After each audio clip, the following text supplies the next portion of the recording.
Assalamualaikum warahmatullahi wabarakatuh. Anak-anakku tercinta, bagaimana kabar kalian hari ini? Semoga kita semua senantiasa diberikan kesehatan dan kemudahan oleh Allah Subhanahu wa taala. Sebelum pembelajaran dimulai, marilah kita berdoa terlebih dahulu. Pada pertemuan kali ini, kita akan membahas materi kelas 4, tema 8, subtema 1, pembelajaran 2. Di mana kamu tinggal? Apakah kamu mengenal lagu daerah di lingkungan tempat tinggalmu? Keluarga besarku berasal dari Papua. Di lingkungan tempat tinggalku ada beberapa lagu daerah yang terkenal. Aku, ayah, dan ibuku senang menyanyikan lagu daerah. Apa lagu daerah yang sering aku nyanyikan bersama keluargaku? Ayo pelajari materi berikut ini.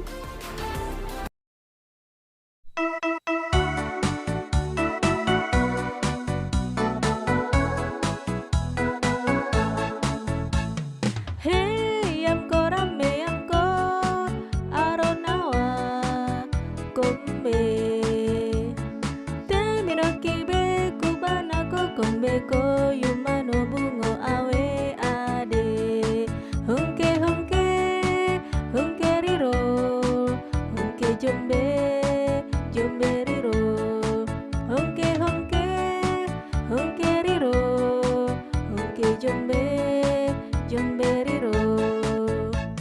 Hey yamko rame yamko aronawa kombe temiro kibe kubanako kombe ko yumano bungo awe ade honke honke honke riro honke jombe jombe riro honke honke honke riro honke jombe jombe riro. Lagu Yamko Rambe Yamko ini berasal dari daerah Papua, dinyanyikan agak cepat. Agar dapat menyanyikan lagu Yamko Rambe Yamko dengan baik, perhatikan tempo dan tinggi rendah nada. Apakah kamu masih ingat tentang tempo dan tinggi rendah nada?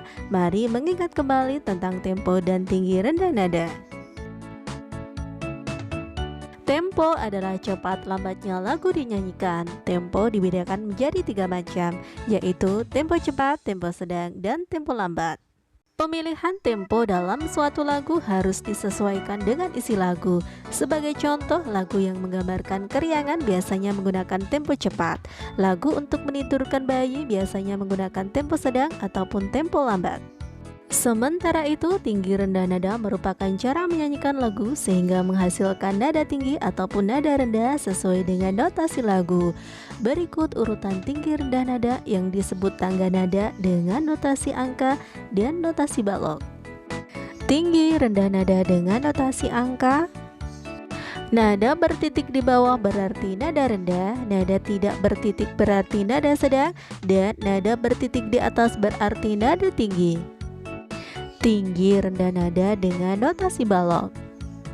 Semakin ke kanan nada semakin tinggi, sebaliknya semakin ke kiri nada semakin rendah.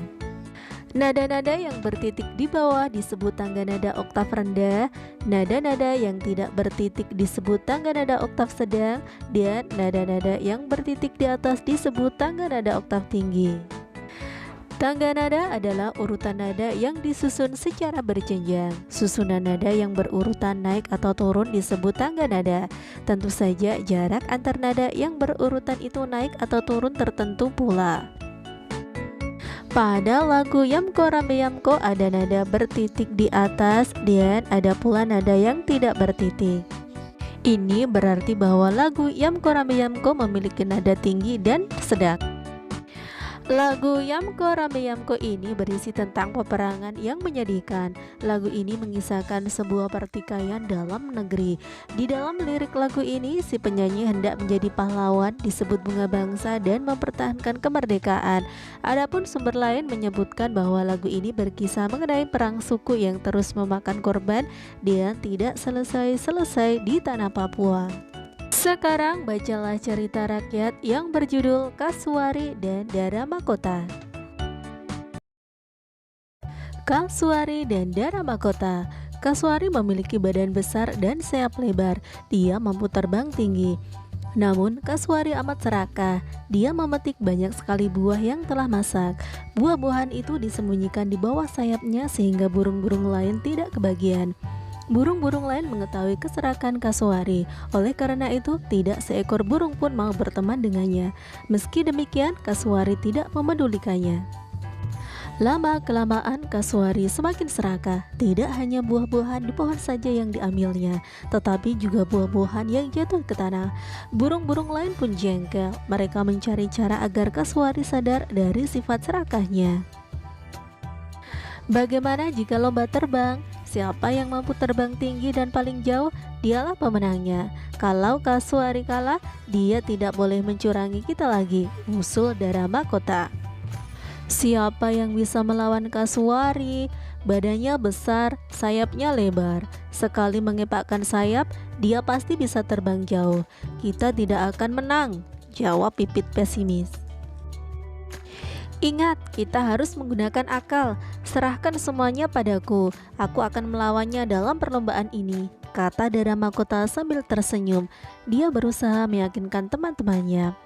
Teman-teman Dara Mahkota saling berpandangan. Mereka bertanya dalam hati, mungkinkah Dara Mahkota yang bertubuh kecil dapat mengalahkan Kasuari yang besar? Dara Mahkota menyampaikan tantangannya kepada Kasuari. Kasuari menyetujui tantangan Dara Mahkota. Saat pertandingan tiba, semua burung hadir untuk menyaksikan. Dengan sombongnya, Kasuari menertawakan Dara Mahkota. Sudahlah, kamu menyerah saja daripada mendapat malu, ejek Kasuari. Dara Mahkota bergeming. Siapa yang tertawa belakangan, dia yang menang, sahut Dara Mahkota. Kasuari dan Dara Mahkota pun bertanding. Mereka melesat dengan kencang. Kasuari terbang cepat sekali. Sesekali Kasuari menoleh Dara Mahkota yang berada di belakangnya. Dia takut jika Dara Mahkota menyusulnya. Saat asik menoleh, tiba-tiba brak! Kasuari menabrak batang pohon. Sebelah sayapnya pun patah. Semua yang hadir tertegun, tetapi Kasuari tak mampu menyerah. Dia berusaha bangkit dan mengepak-ngepakkan sayapnya. Sayangnya, dia terus terjatuh dan menggelepar di tanah. Sementara itu, Dara Mahkota terus melesat jauh meninggalkan Kasuari. Kasuari hanya dapat memandang Dara Mahkota dengan rasa malu. Sekarang dia baru tahu rasanya menjadi makhluk lemah. Selama ini dia selalu merasa menjadi burung terhebat. Namun dalam sekejap dia tidak mampu terbang lagi. Beberapa burung lain turun ke tanah. Mereka membantu Kasuari. Kasuari semakin malu karena selama ini dia telah mencurangi mereka. Sejak saat itu, Kasuari sadar dan mengubah perilakunya. Namun sayang sekali, sejak saat itu pula Kasuari tidak bisa terbang lagi. Dia harus mencari makan di tanah. Dalam cerita tersebut terdapat beberapa tokoh, diantaranya adalah Kasuari, Dara Mahkota, Pipit, dan burung lainnya. Setelah membaca cerita burung Kasuari dan Dara Mahkota, kamu dapat menceritakan cerita tersebut kepada kedua orang tuamu. Cerita Kasuari dan Dara Mahkota merupakan cerita fiksi.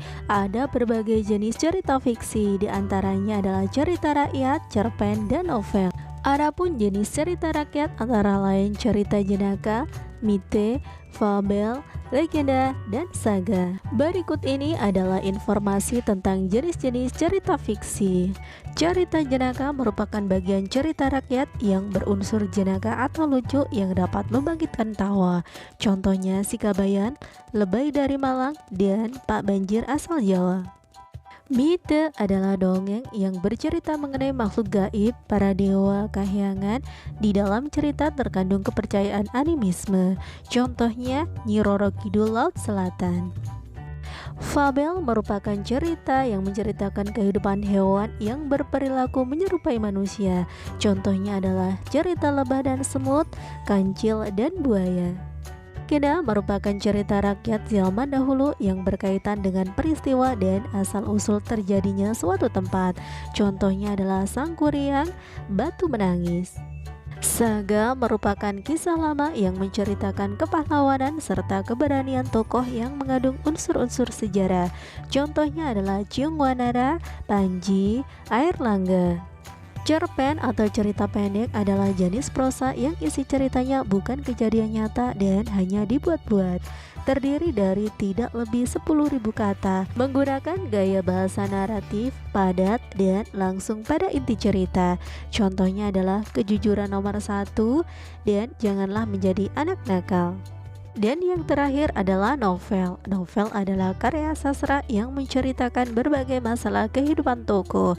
Contohnya adalah Laskar Pelangi, Mariposa. Kasuari dan Dara Makota merupakan cerita fiksi jenis fabel karena menceritakan kehidupan hewan.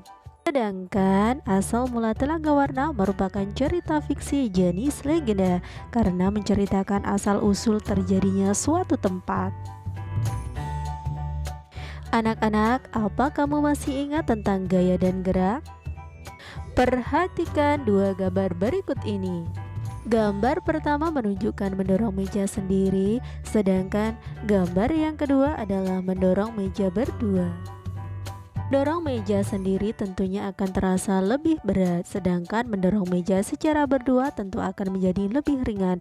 Hal ini dikarenakan jumlah gaya yang didorong oleh dua orang 2 kali lebih besar daripada jumlah gaya meja yang didorong sendirian. Selain itu, gerakan meja yang didorong secara berduaan menjadi lebih cepat dibandingkan dengan didorong sendiri.